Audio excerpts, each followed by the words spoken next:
Okay students, तो अब हम लोग आगे पढ़ेंगे कि अभी तक हम लोगों ने पढ़ा कि बैटल ऑफ प्लासी हो चुका था और कंपनी ने बंगाल पे अपना पावर को इस्टेब्लिश कर लिया था।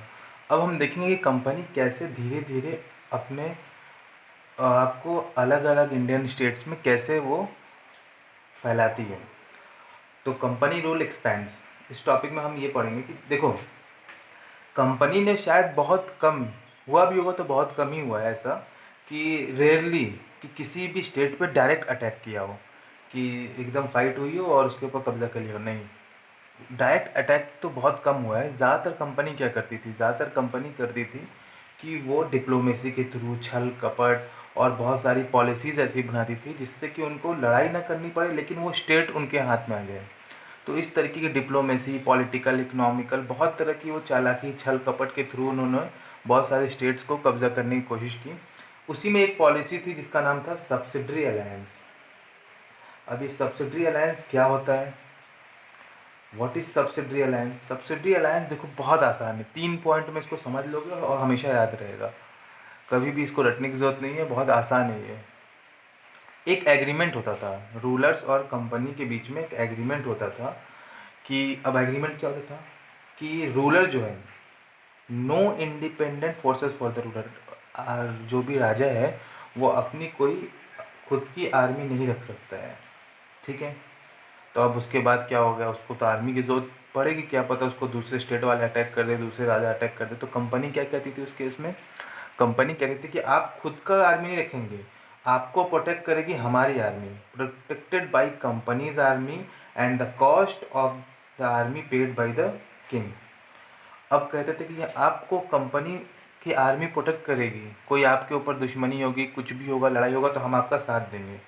ठीक है, लेकिन यहीं पे एक कॉज, इन्होंने एक बहुत चालाकी से एक टर्म और क्या ऐड कर दिया, the cost of the army paid by the king. लेकिन उसका खर्चा कौन देगा? खर्चा आप देंगे, उस आर्मी का रहना खाना जो भी खर्च होगा वो आप देंगे। अब इफ़ फेल्ड, अगर आपने वो पैसा नहीं दिया, if failed, a part of their territory would be taken as penalty. अगर आप नहीं दे पाएंगे तो आपकी जो भी किंगडम है उसका एक टुकड़ा या एक पार्ट या कुछ हिस्सा हम ले लेंगे एज अ पेनल्टी, दंड के स्वरूप। तो ये कितनी चालाकी से, देखो, आर्मी भी उसकी हटा दी गई, खुद की आर्मी देंगे, उसका खर्चा भी एक किंग देगा। किंग अगर उसका खर्चा नहीं दे पाया तो उसकी टेरिटरी को एक पार्ट ले लिया जाएगा। इस तरीके से बहुत सारे पार्ट्स इन लोगों ने ले लिए। हैदराबाद का एग्जाम्पल है, वहाँ उन्होंने सब्सिडी अलायंस से बहुत सारा ले लिया। अवध में किया उन्होंने ये सारी चीज़ें। तो ये था सब्सिडी अलायंस।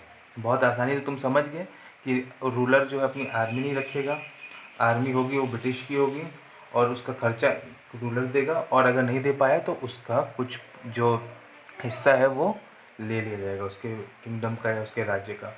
ये लॉर्ड वेलेस्ली ने ये पॉलिसी बनाई थी, लॉर्ड वेलेस्ली ने। तो ये था सब्सिडरी अलायंस। अच्छा, अब आगे देखते हैं। बहुत सारे तो इन लोगों ने इस तरीके से कब्जा कर लिया, लेकिन बहुत सारे रूरल थे जो इनकी चालाकी को समझते थे और जो समझ गए थे कि अंग्रेज़ जो हैं बहुत छल कपट वाले हैं और इनसे दोस्ती नहीं रखनी है। तो उसी में सबसे पहला जो नाम आता है, जो उन्होंने डट के मुकाबला किया, उसमें सबसे पहला जिसका नाम आता है वो है टीपू सुल्तान। इनको टाइगर ऑफ मैसूर भी कहा जाता है। अभी इनको टाइगर ऑफ मैसूर क्यों कहा जाता है, उसके पीछे कई रीज़न है। टाइगर ऑफ मैसूर कहा था, उसकी छोटी सी कहानी है। रीज़न क्या है? एक छोटी सी कहानी है। कहानी की, एक बार ये टीपू सुल्तान जंगल में शिकार करने गए। जब ये शिकार करने गए तो वहाँ पे इनके सामने एक टाइगर आ गया। अब इनके पास जो बंदूक थी वो काम नहीं की, तो बंदूक काम नहीं की, तब सामने टाइगर था, तो इन्होंने अपना खंजर निकाला, लेकिन खंजर भी गिर गया इनका। तो अब इन्होंने बिना किसी चीज़ के, बिना किसी सामान के, अपने हाथ से ही उस टाइगर से लड़ा और फिर बाद में उस खंजर से उठा के उसको मार दिया। तो ये कहा था कि ये इतने ब्रेव थे कि इन्होंने निहत्थे एक टाइगर का सामना किया, इसलिए इनको क्या कहता है, टाइगर ऑफ मैसूर। जो इनका झंडा है उस पर भी तुम्हें टाइगर का वो सिंबल मिलेगा, जो मैसूर का झंडा था उसमें भी मिलेगा। तो टीपू सुल्तान, टाइगर ऑफ मैसूर। टीपू सुल्तान के फादर थे, उनका नाम था हैदर अली। उन्होंने 1761 से लेकर 1782 तक रूल किया। टीपू सुल्तान ने 1782 से 1799 तक रूल किया। अब जब टीपू सुल्तान को लगा कि ब्रिटिशर्स तो बहुत ये छल कपट वाले हैं, तो उसने क्या किया, बहुत सारी चीज़ें ब्रिटिशर्स यहाँ से खरीदते थे, तो उसने एक्सपोर्ट जो है सैंडलवुड का, पेपर का, कार्डमम का, इन सारी चीज़ों का एक्सपोर्ट उसने रोक दिया, बोला नहीं अब ब्रिटिश को सामान नहीं बेचेंगे। अच्छा, टीपू सुल्तान ने एक और चालाकी की, इसने एक और चालाकी ये की कि इसने फ्रेंच से ब्रिटेन की, क्योंकि तुम्हें मालूम है कि ईस्ट इंडिया कंपनी का बाकी दूसरी कंपनी से बड़ा राइवलरी चलता था, तो इसने टीपू सुल्तान ने फ्रेंच वालों से दोस्ती कर ली। इसने अपने आर्मी को मॉडर्नाइज करवाया फ्रेंच से, बहुत अच्छा इसका टर्म हो गया था फ्रेंच लोगों से। अब अंग्रेज़ों को और गुस्सा आया, क्योंकि फ्रेंच तो उनके दुश्मन थे, दुश्मन से टीपू सुल्तान मिल गए थे। तो उन लोगों ने बहुत लड़ाई लड़ी, 4 वॉर्स इवेंचुअली लड़ा इन लोगों ने। 2 लड़ा इन लोगों ने, 4 वॉर, हाँ, 1767 से लेकर 1769 तक, 1780 से 84 तक, 1790 से 92 तक, और लास्ट था 1799 का। 4 वॉर में सिर्फ लास्ट वाले वॉर में ही टीपू सुल्तान हारे।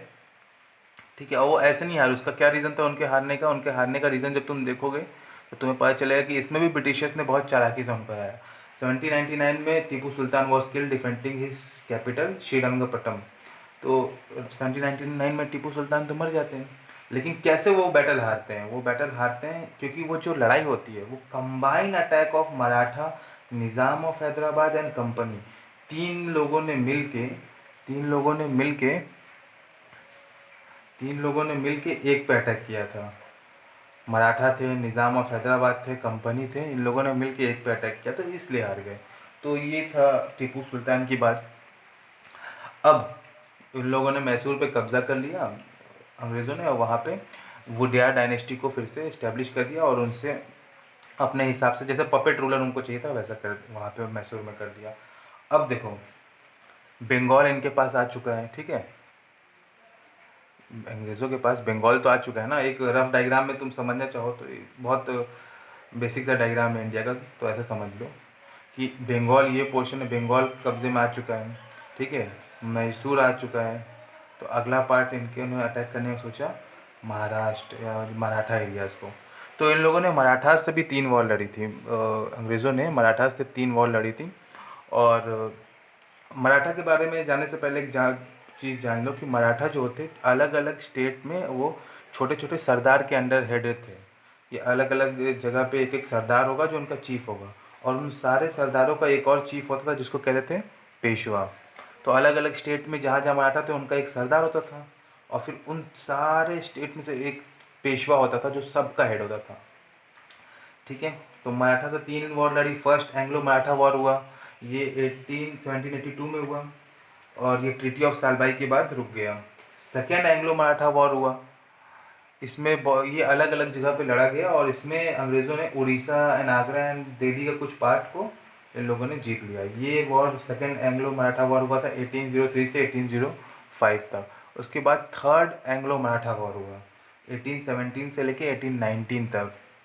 थर्ड एंग्लो मराठा वॉर जो हुआ, ये तो बहुत डिसाइड वो था कि डिसाइड कर दिया कि आगे अब मराठा का जो है फ्यूचर एक तरीके से पूरी तरीके से क्रश कर दिया अंग्रेज़ों ने। Crush the Maratha power, Peshwa was remove. अब जो पेशवा थे उनको रिमूव कर दिया गया, ठीक है, पूरी तरीके से मराठा को हरा दिया गया थर्ड एंग्लो मराठा वॉर में, और पेशवा को हटा दिया गया उनकी पोस्ट से। तो अब बाकी वही चीज़ यहाँ पे लास्ट लाइन में जो मैंने तुम्हें बताया था कि मराठा चीफ, मराठा जो थे वो अलग अलग एरिया में रूल करते थे, उनको कहा जाता था चीफ या सरदार। और उनमें बहुत सारी डायनेस्टी थी मराठाओं की, जैसे कि सिंधिया थी, होलकर थे, गायकवाड़ थे, तो ये सब अलग अलग थे। और इनका जो चीफ होता था, जो सबसे ऊपर चीफ होता वो कहता था पेशवा।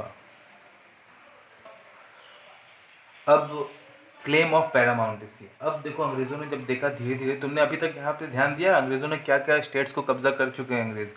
यहाँ पे हमारे बंगाल हाथ से जा चुका है, साउथ के कई स्टेट जा चुके हैं, और धीरे धीरे जो सब्सिडरी अलायंस था उससे उन्होंने बहुत सारे छोटे छोटे स्टेट्स को, बड़े बड़े स्टेट्स को कब्जा किया।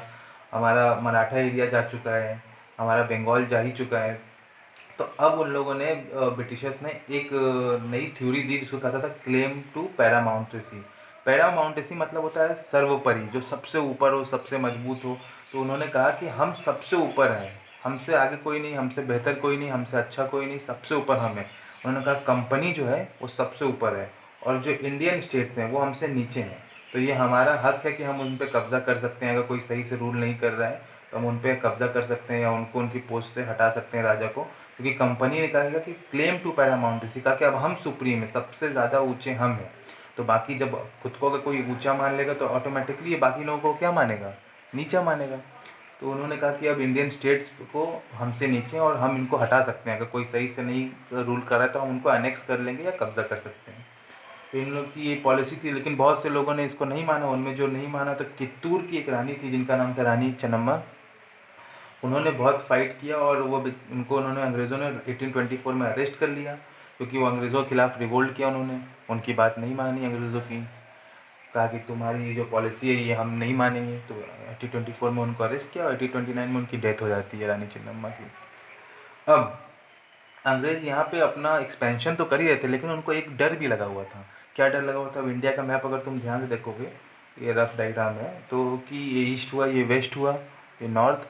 तो नॉर्थ वेस्ट से इधर तुम्हारा अफगानिस्तान, पाकिस्तान है, और इस साइड से रशिया है। तो उनका ये डर था कि कहीं रशिया इंडिया में ना आ जाए, नॉर्थ वेस्ट से, ये जो इलाका है नॉर्थ वेस्ट से।